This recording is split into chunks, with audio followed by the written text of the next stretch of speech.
Et bonjour tout le monde et re-bienvenue à un autre épisode de Bon en salle. Bon en salle, le podcast en partenariat avec le Théâtre des Esquerres, qui est une présentation de Honeybee, parce qu'Honeybee, c'est... Bon en salle! Toujours aussi mauvais comme jeu de mots, c'est écœurant. Top notch, messieurs. Bravo. Top notch. Je suis joint par mes acolytes habituels, M. Pierre-Anthony Breton. Salut PA. Salut, ça va bien? Ça va très bien, toi? Ça va super bien. Cool. Benoît. Hello! Toi, je te demande pas comment ça va, je Non, te demande c'est sac. bien correct. Et on est joint ce soir avec M. Charles Beauchesne qui vient présenter son spectacle Charles Beauchesne et Jack l'Éventreur. Je l'ai bien dit. Charles Beauchesne parle de Jack l'Éventreur pendant 60 minutes. Les gens sont curieux du concept, fait que je me suis dit que j'allais tout expliquer dans le titre du spectacle. Et même là, vous seriez surpris à quel point les gens me posent des questions. Quel genre de question? C'est qui Jack l'Éventreur? C'est quoi le spectacle? Là? Je suis comme, Charles Beauchesne parle de Jack l'Éventreur pendant 60 minutes. Ouais, mais c'est comme une espèce de joke, là, puis tu vas genre faire du stand-up de camping. Non, je parle de Jack l'Éventreur pendant 60 minutes. C'est une conférence que l'on barre les portes. Personne ne peut se sauver. Non. Ça, c'est Jamais avec moi pendant 1h30. Ah ouais, même le titre est un mensonge. On va parler de ton autre passion, Warhammer. Passion récente, soit dit en oui, passant. ouais. Ah, vous voulez qu'on parle de ça, là? Ben, on peut. Mon Dieu, j'ai un chum qui... OK, on est right. Qu'est-ce qu'on va parler de Warhammer 40 000? Les amis, ça va être hermétique comme jamais. J'ai un ami qui a recommencé à jouer à ça, qui était un joueur comme tout le monde là, quand on était adolescent, là, puis qui a recommencé ça... comme tout le monde, fin trentaine. Puis il m'a... en tout cas, j'allais chez lui, puis il montrait ses petits bonhommes qui peignaient. Je suis comme, oh mon Dieu, ça a l'air donc le fun, ce hobby-là. Puis je connais les bonhommes, je connais grosso modo l'histoire en arrière de tout ça. Hein, c'est bien le fun, mon Dieu. Puis les petites techniques de peinture, mon Dieu, ça a l'air si relaxant de passer des après-midi à mettre de la couleur sur des squelettes robots égyptiens. Là. C'est pile mon genre de passe-temps. Fait qu'une chose en a mené à une autre. Là, en décembre dernier, je me suis dit, d'accord, je vais me mettre au hobby. Je vais aller sur gamesworkshop.com, me commander toutes mes patentes à gosse. Puis, Colin, c'est hermétique comme hobby. Ils veulent... faut vouloir faire des Warhammer dans la vie. Ah ouais? C'est compliqué? C'est cher en partant aussi. C'est cher, c'est tellement d'étapes. C'est probablement si tu veux jouer au jeu, toutes sortes de façons de jouer à cette affaire-là. Tu peux genre lire les livres et apprendre à jouer genre la partie parce que tous tes bonhommes sont des petits pions dans une game de guerre en temps réel, entre guillemets, contre deux nerds qui mangent des Cheetos. et ça fait que tu peux utiliser tous tes bonhommes peints pendant des heures comme des pions, mais pour ça, il faut que tu apprennes 45 milliards de pages de règles qui, pour moi, sont un cauchemar parce que je suis pourri en mathématiques. Et tout ça, comme Donjons et Dragons, mon autre passe-temps favori, ce sont des maths déguisés. Mais oui. Et... Comment on pourrait faire apprendre aux jeunes à compter? Faites-leur des dés puis des modifiers. Là, puis quand tu as le cerveau pour comprendre ces règles-là, là, quand tu as un cerveau de gars de Donjons et Dragons, tout ça, là, c'est du pareil au même. Je les vois là, lire des codex comme... Ah ouais, OK, d'accord, c'est beau, j'ai compris. Grosso modo, c'est cette affaire-là, là, puis on applique les règles de ces autres gars-là. Ah ouais, vous êtes capables, vous autres? Fait que ça, c'est si tu veux jouer au jeu. Puis là, même si, comme moi, là, tu t'en as rien à foutre, puis tu veux juste peindre des bonhommes, là, il faut que tu te commandes des figurines en ligne. Il faut que tu te commandes de la peinture en ligne. Il faut que tu te commandes l'espèce de petit outil Games Workshop à 60 $ pour enlever les marques de moule sur tes petites figurines en plastique. Faut que tu te peignes des exactos, du diluant à peinture. Faut que tu primes tes modèles. Là. Puis j'ai une étape à laquelle je suis pas de garage chez nous. Moi, je suis au 6e étage. Ton permis de construction? Parce que là, ça ressemble à ça. Là. Je suis même pas manuel. Je suis malheureusement le gars le plus cérébral que vous avez en ville. Ça fait que je peux rien faire avec mes mains. Quelqu'un a essayé de me montrer à utiliser une drill à un moment donné. Puis, c'était beau, ça? Un gars du Saguenay, en plus. Mon Dieu, qui était fin. Mon Dieu, qui a voulu m'expliquer. Bref, c'est ça. Fait que là, il faut que tu t'achètes 14 milliards de patentes. Et même si tu as toutes ces affaires-là pour faire tes bonhommes, sache que tu peux toutes les moffer de façon irrémédiable à toutes les étapes. Et là, t'apprends, là, en passant 4 heures là, sur un bonhomme, là, de la gros à peindre, là, des pupilles là, sur des yeux de squelettes égyptiens là, pour finalement te rendre compte que t'as pas... Comme de la peinture à numéro, c'est des couches, là, fait que t'as pas fait la bonne couche au bon moment ou t'as essayé de faire genre un effet de peinture genre au mauvais moment dans l'entreprise, puis là, t'as chié ton modèle et recommencer ça à l'infini. C'est ce qu'on appelle un hobby. Ça a l'air de la rage de cacher à mais de la rage quand j'en parle. Mais la vérité, c'est que comme pour toutes les affaires qui sont chiantes dans la vie, ça te met dans un état méditatif de le faire. Ah ouais, OK, là, il faut que je gosse là, toutes mes petites bouts de sprue qui sont restés pognés sur le modèle. Là, ça devient, il faut que j'organise tous mes petits pinceaux, que je mette toute ma... Il y a quelque chose de très, très zen, un peu comme une espèce de... Je vais faire un parallèle avec une cérémonie du thé japonaise, là, où genre, toutes les étapes sont essentielles. Il faut que tu brosses ta petite tasse avec ton petit blaireau, avec ton petit matcha, puis et ça devient méditatif. Ça, l'objectif, c'est de penser à rien à part le moment présent, à part la pupille d'œil de squelette robot égyptien qu'il faut que tu fasses. Et ça, c'est mon Dieu, c'est merveilleux pour moi. T'es-tu un gars de jeux vidéo? Parce que je pense qu'en développement, il y en a un jeu de Warhammer 40 000. Avec 40 000, justement, jeux de Warhammer 40 000. Je suis un gars... J'aime les jeux vidéo. Je suis pas bon.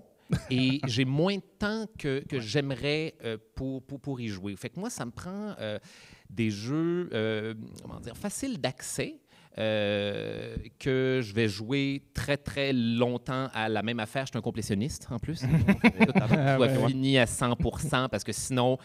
Des fois, j'ai peur de ne pas utiliser mon matériel, là, de ne pas utiliser mes jeux. Hey man, ce jeu-là n'a pas été joué au complet. Là. Qu'est-ce que ça va lui faire au jeu? J'ai comme de l'empathie pour... Il y a un développeur qui braille à quelque part. J'ai pas joué à son jeu au complet. Je vais essayer toutes les possibilités là, dans son jeu. Il faut... Là, je fais de l'angoisse. Il faut que je finisse le jeu. Mais je travaille avec tout ça.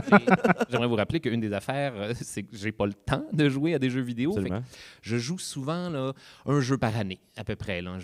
C'est quoi ton dernier jeu? Breath of the Wild. Ah oui, avec 7 ans de retard. Ah oui.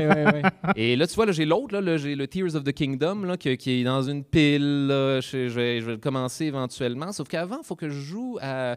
Là, mon prochain sur la liste, c'est... c'est quoi son nom, man? Le jeu... le nouveau Dark Souls super difficile. Elden Ring. Elden Ring. Ouais. Oh. Le jeu le plus difficile du monde. Puis là, c'est ça. Là, c'est le bout où le complétionniste en moi va peut-être se calmer le cul un petit peu parce que ça se peut que j'arrive jamais... avec Elden Ring, Tears of the Kingdom, t'es 7 ans sous. Ouais, c'est ça. Tu me le dis, là, puis j'angoisse. Je serais peut-être pas capable de finir Elden Ring et j'en fais là, des sueurs froides la nuit. Un rêve en cauchemar la nuit. Non! Non, je l'ai pas fini. Je l'ai pas terminé. Mais en même temps, pour un jeu comme aussi difficile, c'est hermétique, hein? Pour un jeu aussi difficile que Elden Ring, moi, que je joue avec beaucoup de retard quand même. Moi, ça ne me dérange pas là, d'aller sur Internet, là, aller checker. Là, c'est quoi la recette là, pour avoir cette finale-là, là, point par point? Vous me dirigez là, comme une espèce de labyrinthe de girafe à numéros sur un apron. Là, où est-ce qu'il faut que je me... Ouais, exactement. Je vais faire toutes les étapes. Je vais finir le jeu de la manière psychorigide que je me suis dit que j'allais le finir.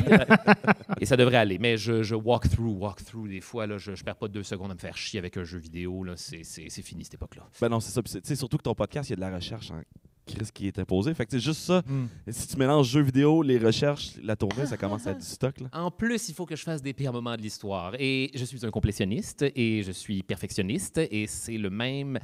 C'est un petit peu le même enfer avec le podcast parce que, tu vois, je fais les pires moments de l'histoire, où je raconte les pires moments de l'histoire. C'est de la narration, je prends des faits historiques puis je les raconte en tout cas, de la façon la plus narrativement plaisante à mes oreilles. Sauf que moi, ça m'arrive souvent quand je fais ma recherche, premièrement, d'accumuler beaucoup trop de recherches. C'est 30 pages de recherche par épisode en point form, généralement, que j'essaie d'organiser là, du mieux que je peux en ordre chronologique narratif. Mais souvent, ça fait que je fais du fear of missing out historique. Un faux mot historique. Un mot faux historique. Oui, c'est bon. Oui, je vois là, des affaires passer. Ah ouais, ça, il faut que je parle de ça. Ou ça, il faut parler de cette affaire-là. Puis là, je me ramasse avec des épisodes qui duraient 1h30 en moyenne. Et c'est pour ça qu'il y a 2 personnes avec qui je travaille. On se triangularise comme jamais. Eux autres, ils lisent mes affaires par la suite, puis ils sont T'as pas besoin de parler de ça, t'as pas besoin de parler de ça. Puis là, moi, après ça, j'ai le syndrome du curateur du musée. Je suis comme, non, mais cette affaire-là, voyons, les gens vont vouloir entendre parler de ce vase.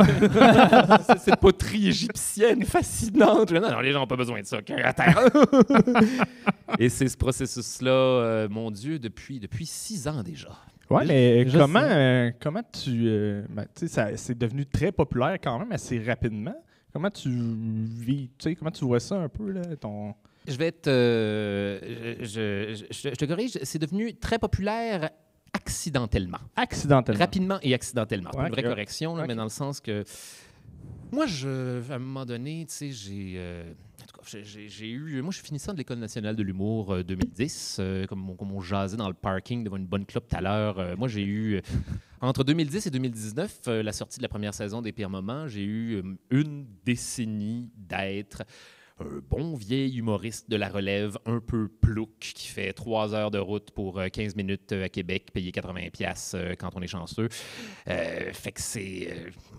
Des années très infernales, je te dirais. Ça n'a pas été... c'est le fun parce que j'ai la passion, puis j'aime le craft, j'aime le métier, j'aime faire de l'humour. Mais mon Dieu, ça a été une décennie là, de 50% du temps, les gens trippent, 50% du temps, les gens me détestent. Et c'est ça d'un show à l'autre. Et tout ça pour en arriver à la fin d'une décennie où je suis comme, OK, d'accord, manifestement, les gens m'adorent ou me détestent. Il n'y a pas d'entre-deux, c'est très...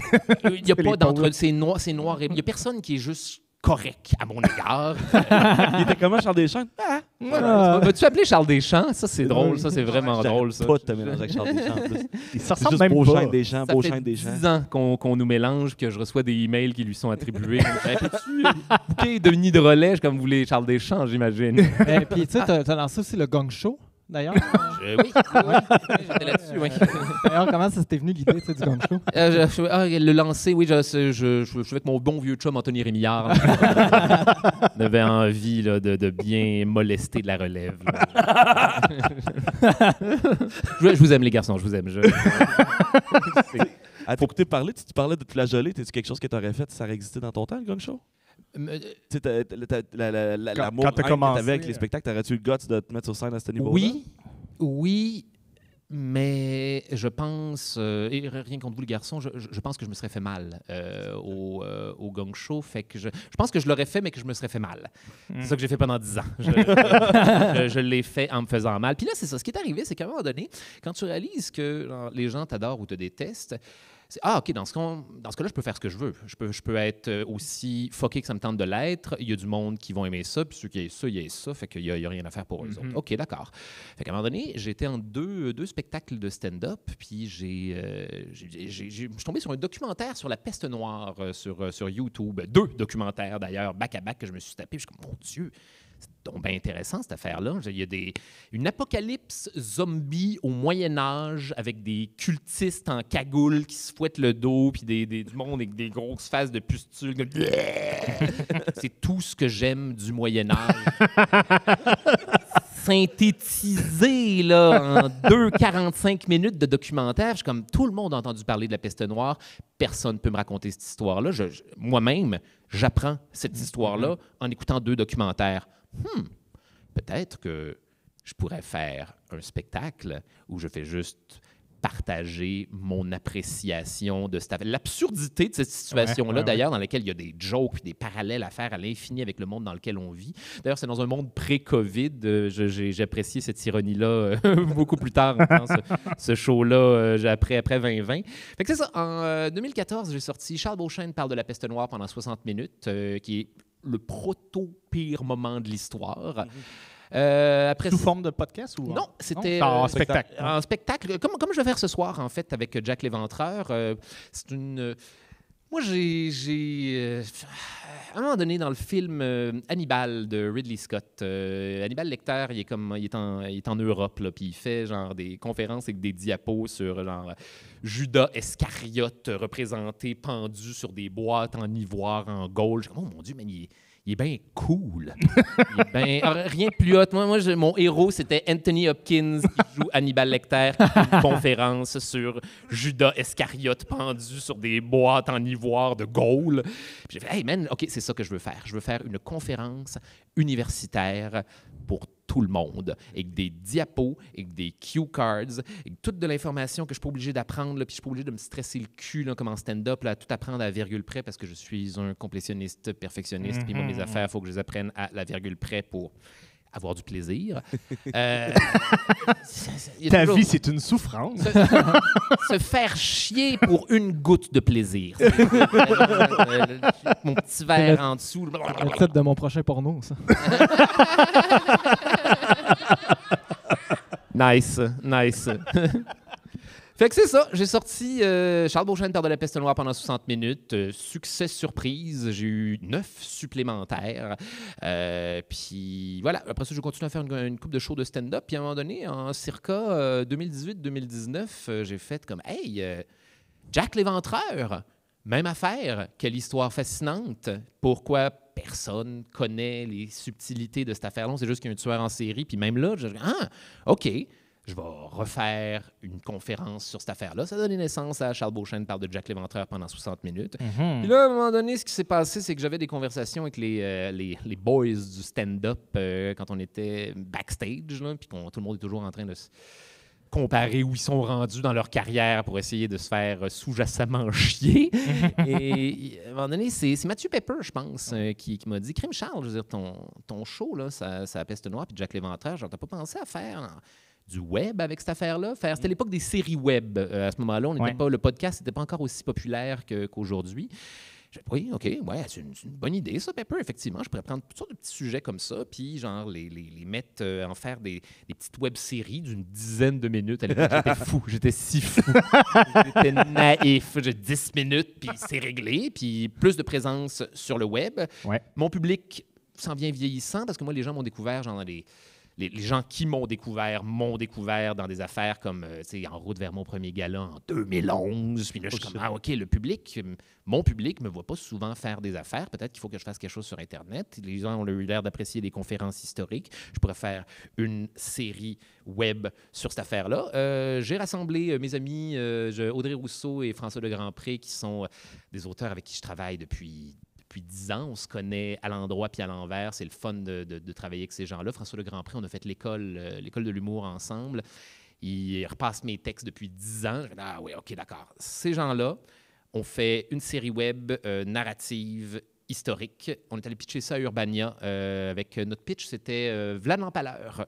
Presque comme il est aujourd'hui dans le podcast. Je leur ai fait la lecture de Vlad l'Empaleur dans la salle de pitch en faisant les voix, en faisant les premiers détails dark, Ouais, les premiers détails intéressants. Hey man, à l'époque, c'était pas détails dark, c'était... on avait une chanteuse jazz et qu'un orchestre. Je voulais ça. Moi, je voulais que ce soit une chanteuse jazz avec une voix sexy qui fait détail dark. Détail intéressant. Et en tout cas, une chose, on a mené à une autre. Finalement, Urbania nous a dit Charles, t'es chanteuse jazz, ça coûte bien trop cher. Les web-séries, si on faisait une web-série avec toi en visuel, ça coûterait des milliers de dollars.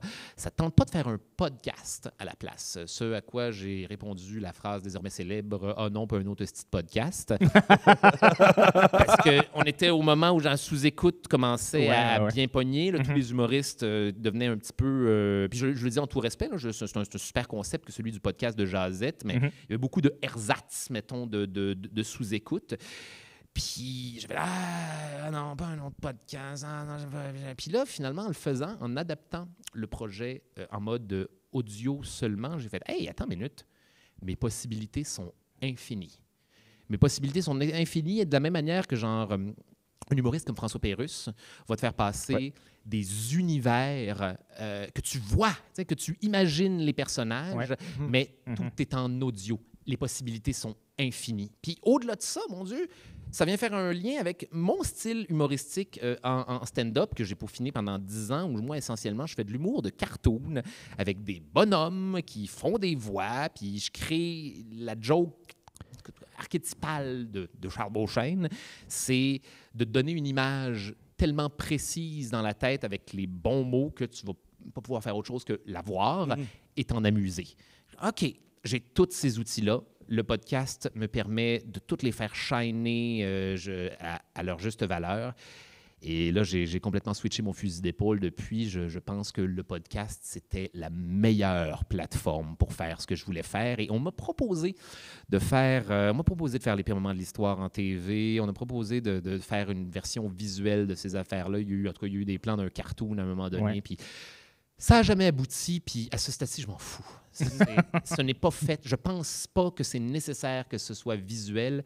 De la même manière que, tu sais, François Pérusse, à un moment donné, ils ont sorti genre, la série du peuple. Ouais. Ah, c'était Ouais, c'était à Télétoon. C'est Hein? animé. Ouais. c'est pas Télétoon. Non? mais, Non, c'était à TQS à Ouais. l'époque. je Ouais, pense. ok. exact. Et je me suis rappelé d'une affaire. Puis, mon Dieu, c'est génial, la série du peuple, mais en l'écoutant, j'étais comme, ah, c'est cool, mais j'avais pas tant besoin des images, finalement. Non, moi, les dessins me gossaient, en fait. J'ai trouvé tellement cheap que ça me turnait off. Ouais, c'était du Ben, 3D Ça, c'est le pseudo journal. 2D. Le 3D, c'est le journal. Ah ouais, OK. Mhm. Non, c'était de l'animation. Ah oui, oui, Animation c'est Kebs de la fin des années 90, où on faisait des affaires avec ce qu'on pouvait. Mais c'est ça, mais au-delà de ça, je me suis rappelé la règle numéro 1 des films d'horreur, et ça vaut pour l'humour aussi. C'est toujours plus drôle ce que les gens ont dans la tête que ce que tu pourrais leur montrer. Si tu es capable de leur mettre une image dans la tête, eux autres vont se faire rire en l'imaginant. Et Ouais, puis il n'y a personne qui a pas raison, dans le fond, parce que tu l'imagines de la façon que tu veux, Exact. avec l'humour que tu veux. Là, tu sais. Bingo, tout le monde a raison. C'est fabuleux. Et je pense que si on parle du succès là, des pires moments, je pense que ce qui est allé chercher les gens initialement dans ce podcast-là, c'est ça. C'est le fait que tu peux toi-même imaginer tes affaires. Tu es le propre cinéma de ton... Les anglophones disent the theater of the mind, le théâtre de l'esprit. Et ça, mon Dieu, c'est comme à Donjons et Dragons, ma parole. Et en tout cas, ça, tout est un cercle, tout est un serpent qui dévore sa propre queue. T'as combien d'écoutes par mois? T'es-tu au courant des chiffres? Ils me les disent à chaque année, mais je déteste les maths hein, et Ouais. les views. Ils me les disent, là. Ça veut dire quoi, ça? Je sais pas qu'est-ce que ça veut dire. C'est-tu beaucoup? C'est-tu peu? Ils ont l'air de me dire que ça va bien. Ils ont l'air de me dire Sûrement, parce que ça continue puis ça va bien. Puis t'es content. Le fait, c'est que ça va bien. Les chiffres, je les connais pas. Uh-huh.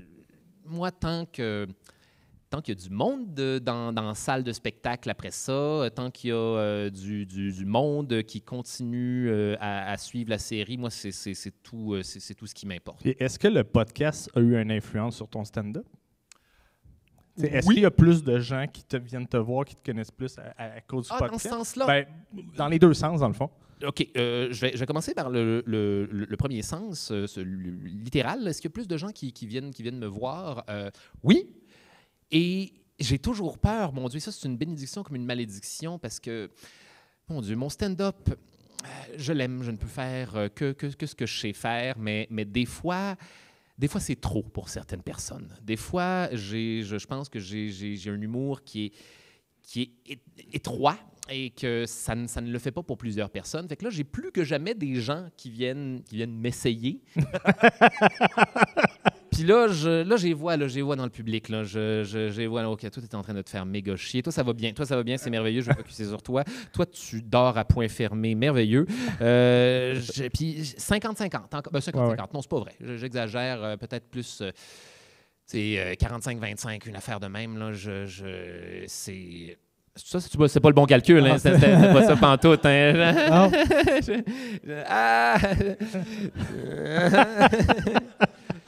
Voilà, ça puis Donjons et Dragons, le cauchemar. Fait que, je te dirais que oui, il y a plus de gens qui viennent, mais je me sens encore en période de transition où les gens qui me découvrent vont découvrir à quel point ils me détestent ou pas. Maintenant, est-ce que ça a eu une influence sur la façon dont je fais du stand-up? Oui, Ouais. d'une certaine façon, dans le sens que j'ai...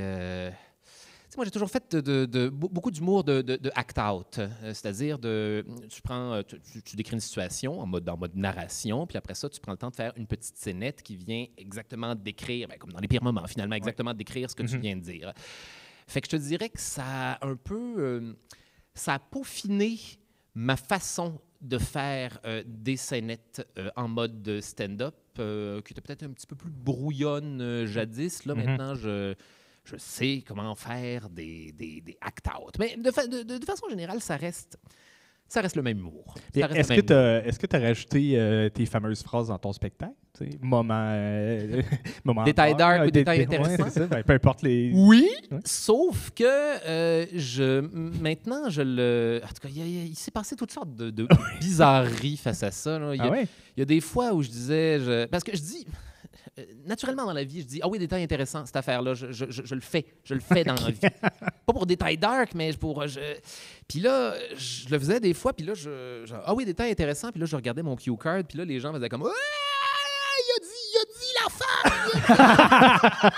Il a dit le truc! OK, ouais. » Puis là, je me sens comme en tout cas, la prostituée de Babylone. Puis, OK, d'accord, le fun. À un moment donné, j'ai décidé de jouer là-dessus et de faire comme ah oui, détail intéressant. Puis là, il y avait comme une pause où les gens étaient comme ah, Chris, il est bien pute, Steve. Il a dit l'affaire. Là. Comme, voyons, tabarnak, qu'est-ce qu'il vaut? Fait que là, maintenant, ce que je fais, c'est que je dis détail intéressant de la manière dont je le dis dans la vie. Puis là, inévitablement, je vois juste du bon chuchoter dans la salle. Ah, il a dit l'affaire, il a dit l'affaire. Et c'est ça le ratio. Ah, ouais, c'est bon. Un bon ratio. C'est un très bon ratio. Pour ton stand-up, là, tu recommences à faire de la scène, c'est ça? Tu avais un peu arrêté ou...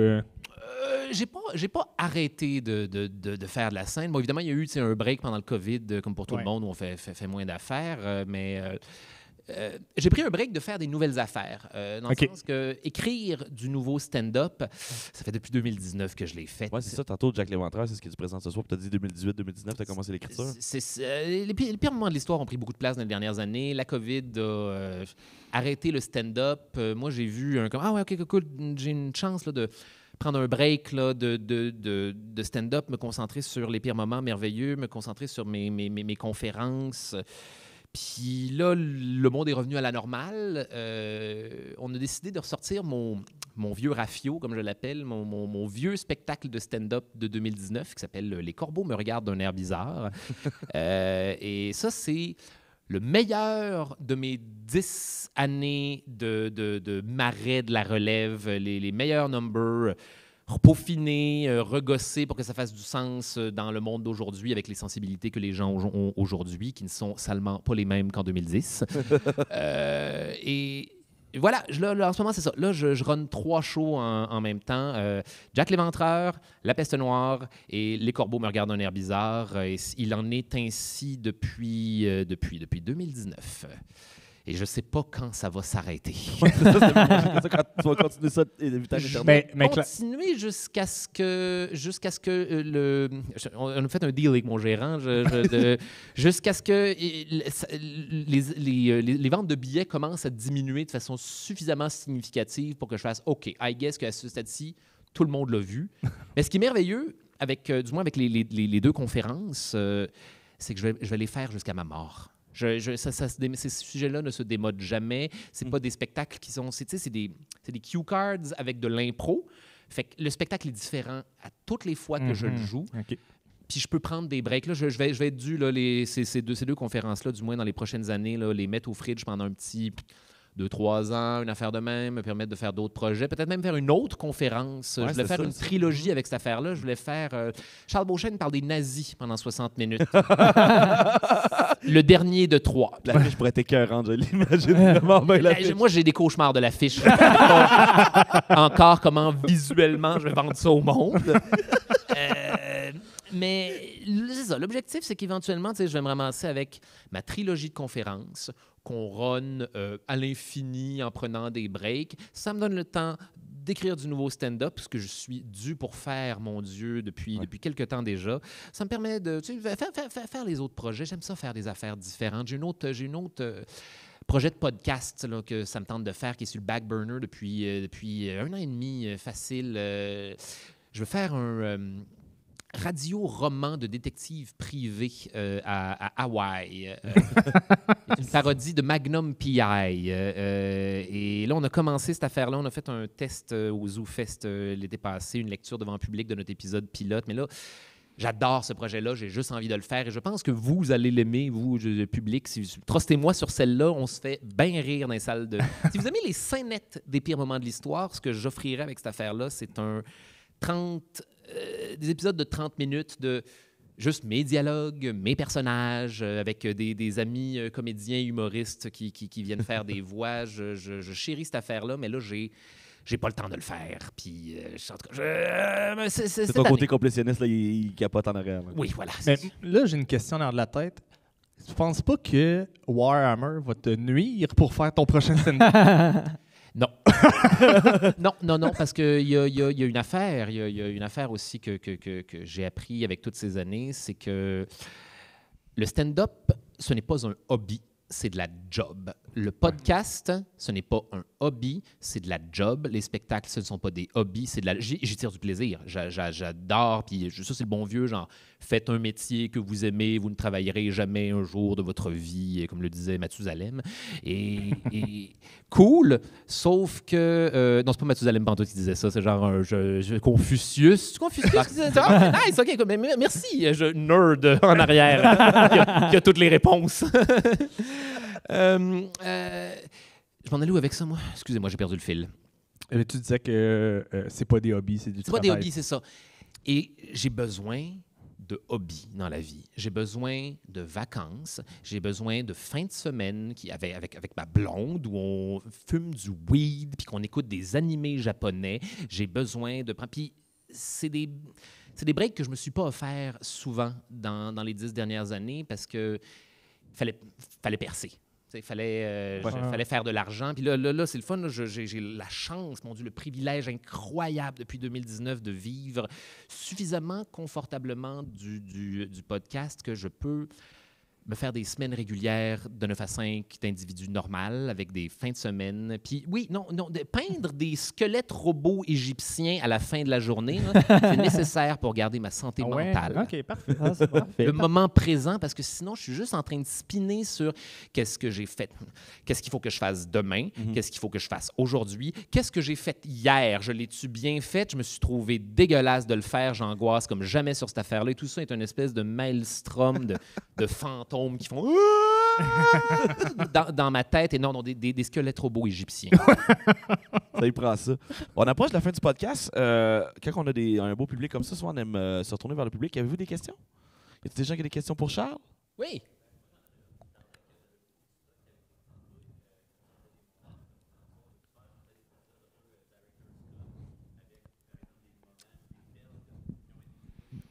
Charles, je vais juste la répéter au public Pour qui écoute. Dans le fond, la question, c'était qu'avec tout le stock que tu as coupé dans tes épisodes, il te demandait, dans le fond, est-ce que tu as déjà pensé faire des director's cuts, c'est-à-dire des épisodes de tout ce qui a été effacé ou des choses comme ça, avec les pires moments de l'histoire? La vérité, c'est qu'il y a déjà un director's cut des pires moments de l'histoire. Là, on est diffusé simultanément sur audio et sur toutes les autres plateformes de l'univers. Si vous l'écoutez sur audio, on est à Radio-Canada. Et là, c'est beau, ils me font confiance, mais fut une époque où ils me faisaient un peu moins confiance.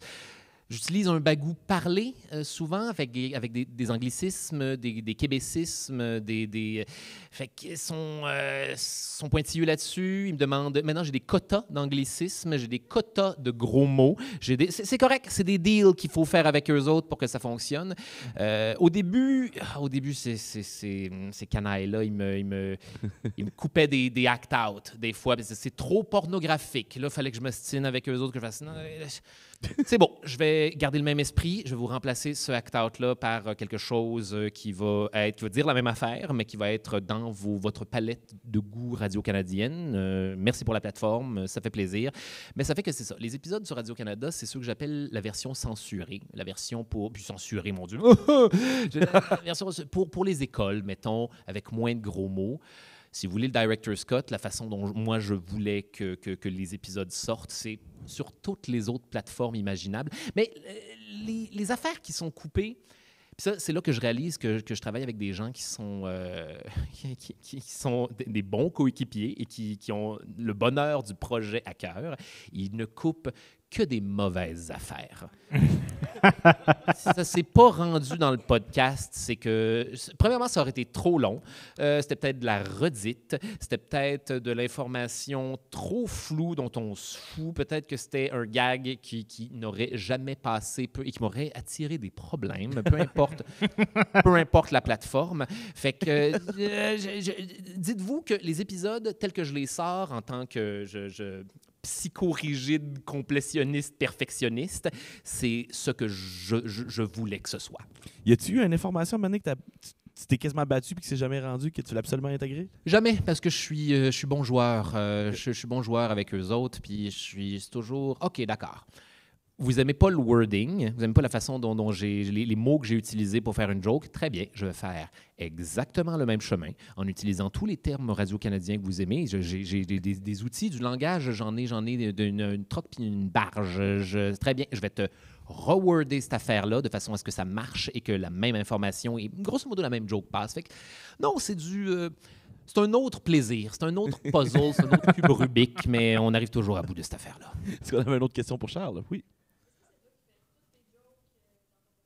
Est-ce que c'est toi qui fais toutes les jokes dans ton podcast? Qu'est-ce que tu veux dire? Dans le sens que c'est moi qui écris toutes les jokes dans le podcast? Non. Non, puis Dieu merci, non. Aïe, tabarnak, mon air sciatique. OK. Moi, on travaille en trio sur cette affaire-là avec François Legrandpré puis Audrey Rousseau, comme je l'expliquais. Et la façon dont on fonctionne, ça s'en vient là, d'ailleurs pour moi. Ah, man, ça s'en vient. On s'assoit en début de saison, on jase de tous les épisodes qu'on aimerait faire. On fait une sélection de 5 et on se les divise. Généralement, j'en prends 2. Il y a chacun, François et Audrey en prennent un chacun et ils en prennent un 5e qu'ils font à 2. Et c'est généralement la raison pour laquelle on a des palmarès en fin de saison. C'est parce que c'est des épisodes qui sont plein de petites histoires, donc facile à écrire à 2. On a juste à aligner les blocs Lego ensemble. Puis là, la façon dont on fonctionne, c'est qu'on écrit ce qu'on appelle des V1, des versions 1 du texte, chacun de notre bord. Là, j'arrive, on se fait un meeting. Mettons que c'est moi qui ai écrit la première V1 qu'on est prêt à travailler. Je fais OK, on lit le texte au complet, on annote, on commence tout de suite à rayer des affaires. Après ça, je mets l'épisode entre les mains ou de François ou de Audrey, qui va retravailler une version en changeant des affaires, en ajoutant des jokes, en rewordant des affaires qui n'étaient pas claires, qui va ensuite le passer à la 3e personne, qui va refaire le même travail dessus. Et là, on se refait un autre meeting par-dessus tout ça où on consolide toutes les patentes à gosse et là, on s'ostine pendant des siècles. Et éventuellement, à la fin, on se ramasse avec une version de laquelle on est fier. On envoie ça aux instances supérieures, à Dieu, comme on dit, Radio-Canada, la plupart du temps. Là, eux autres, ils nous reviennent, sont pas contents des affaires, il y a des choses qui sont pas claires, etc. On refait une autre couche de lac par-dessus. Puis généralement, après toutes ces étapes-là, on est prêt à enregistrer. Ça peut penser que souvent dans tes podcasts, t'envoies des flèches aux historiens qui t'écrivent pour des... C'est-tu des choses qui sont vraies ou c'est juste un clin d'œil qui s'amuse? C'est un réflexe de protection de ma part. Parce que j'aime les historiens. J'adore les historiens. Je trouve qu'ils font un travail fascinant qui nécessite, mon Dieu, juste le fuel de la passion brute. Mm-hmm. Mais c'est aussi des ostineux notoires sur des détails. J'ai déjà eu des cas. Moi, j'aime le Moyen-Âge dans la vie. Il n'y a rien qui me fait plus plaisir que le Moyen-Âge et il n'y a pas une catégorie d'humains sur Terre qui m'énerve plus que les historiens médiévistes parce qu'ils aiment s'ostiner sur des détails. Et moi, j'ai toujours peur, sachant ça, que quand je produis des podcasts où on prend des libertés de synthèse à des fins narratives, que là, il y a du monde qui vient de me chicaner, me faire « c'est pas vraiment comme ça que ça s'est passé, là, tu as fait une trop grosse synthèse, là, c'est pas tout à fait ça, j'ai que me faire taper sur les doigts », et ça n'arrive jamais. Les historiens, je fais des jokes, là, mais les historiens, c'est souvent le meilleur public, ceux qui ont la meilleure appréciation de ce que je fais. Là, après ça, eux autres, ils viennent nerder là, par la suite. « Ah ouais, t'aurais pu parler de cette affaire-là, ça aurait été génial. » Oui, effectivement, je le garde en mémoire. On va mettre ça dans un autre épisode par la suite. Mais fait que non, les historiens sont en fin de compte des amis. Et comme avec les gens que t'aimes, on se lance des cracks entre nous autres en toute bienveillance. Est-ce qu'on a une autre question pour Charles dans le public? Non, je pense que j'ai dit toutes les affaires du monde. Répondu On toutes est les là, questions. Mathias?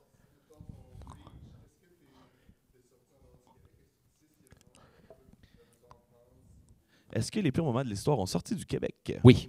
Oui, les pires moments de l'histoire ont sorti du Québec. J'ai des Français, surtout, qui... Et mon Dieu, je suis le premier surpris, c'est quand même assez populaire. C'est quand même assez populaire en France. J'ai des Français qui m'écrivent régulièrement, qui commentent sur mes affaires, qui me demandent quand est-ce que je viens faire mes shows à Paris. Puis je suis comme... Je sais pas si vous allez aimer ça, guys. Je sais que vous allez me trouver charmant là, avec mon accent, là, mais mon accent, qu'est-ce que je rajoute? Mon français normatif qui s'apparente énormément au vôtre, d'ailleurs.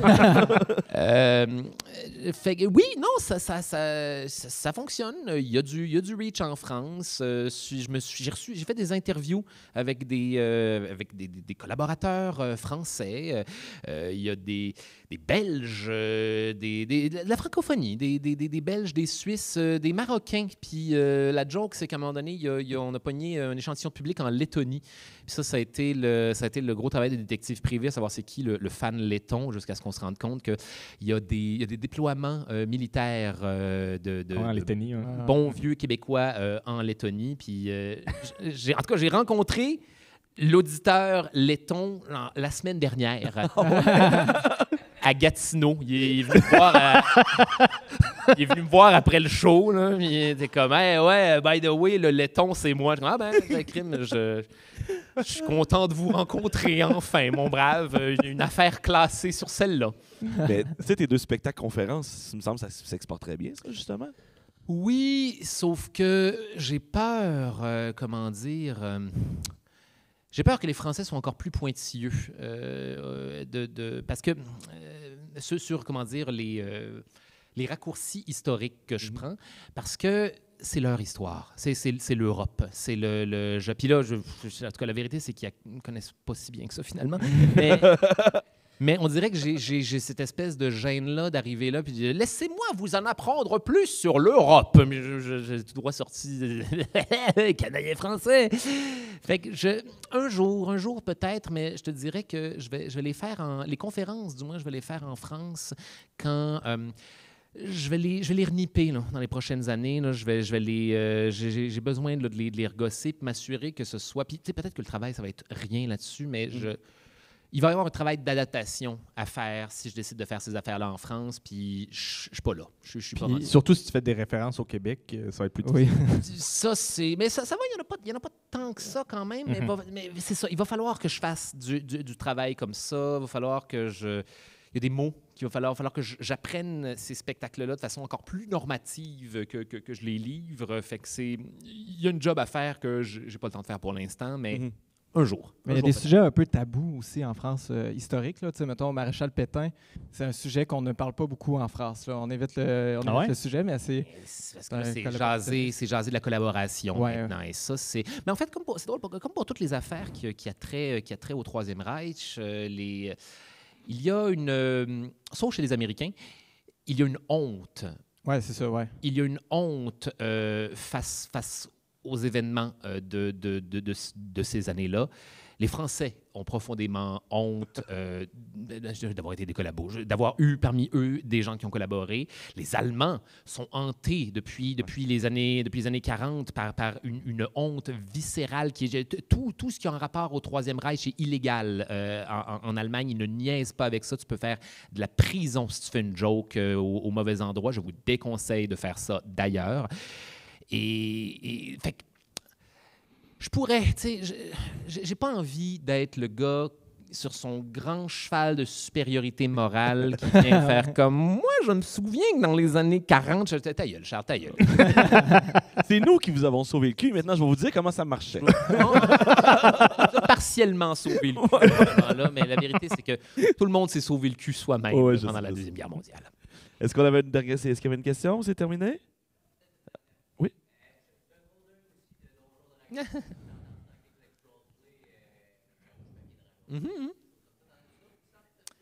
Ça fait un Je bout. vais juste répéter la question vite parce que les gens à l'audio ne l'entendront pas. On a un nerd de Donjon Dragon dans la salle. Dans le fond, c'est des émissions, ça, de Donjon Dragon?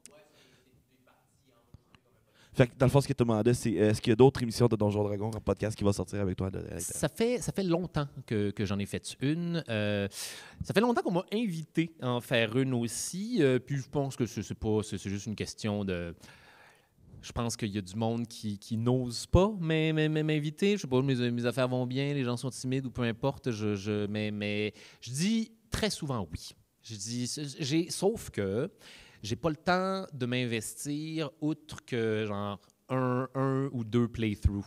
Fait qu'il faut que ce soit des petites campagnes, des petits genre Call of Cthulhu là, où on devient fou après 45 minutes, là, puis tout le monde est content de cette affaire-là. Mais j'aime ça.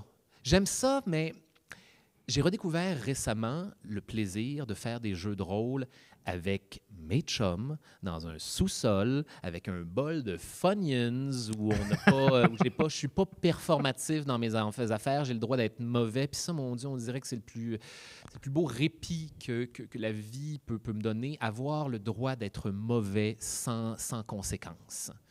Parce que je suis perfectionniste, mais je suis un humain et il y a des jours où je suis pas bon. Il y a des jours où je suis meilleur. Puis c'est d'ailleurs, on va refaire, on check ça, je te wrap up ça avec le spectacle. Même chose pour les conférences. Le show est différent à toutes les fois. Il y a des fois où ça connecte, avec le public. On va passer une super soirée. J'ai de l'artillerie, j'ai toutes sortes de choses pour vous amuser. Il y a des fois où... soit je suis moins dedans, soit je suis arrivé peut-être, je sais pas, avec le mauvais mindset ou quoi que ce soit, et humoristiquement, ça concorde moins. C'est pas grave. Moi, je prends toujours le pari dans ces conférences-là. Si c'est pas drôle, au moins c'est intéressant. C'est fait que je m'en sors toujours un petit peu de cette manière-là, mais moi, pour arriver à la perfection, ça me prend 45 000 étapes où je suis à chier. Et il faut me laisser ces étapes-là dans le processus. Sinon, mais là, c'est ça, là, ce qui est le fun, c'est que je te parle du spectacle là, comme si genre 50% des fois, c'était pas bon. Au début, on pognait, il y avait des soirées où ça connectait moins. Mais là, je dirais, là, ça fait 4 ans là, que j'ai fait. Là, je connais mes affaires. On est en bonne main. Ça va bien. Tout le monde est content. Vous m'avez donné le droit d'être mauvais pour arriver à quelque chose un bateau qui flotte, en fin de compte. Ce que vous allez d'ailleurs voir, nul autre que ce soir, dans le cadre de Charles Beauchesne parle de Jack l'Éventreur pendant 60 minutes. Charles Verschaine... Charles Verschaine, c'est un nouveau. Son nom de famille puis celui de Deschamps, il faut toujours... Charles Beauchesne, merci beaucoup. Juste avant de finir cette émission-là, je remercie aussi notre partenaire Onibi qui est toujours là avec nous. Onibi, parce que c'est... Orange sanguinicieux. Merci beaucoup, Charles. Merci à vous. Merci.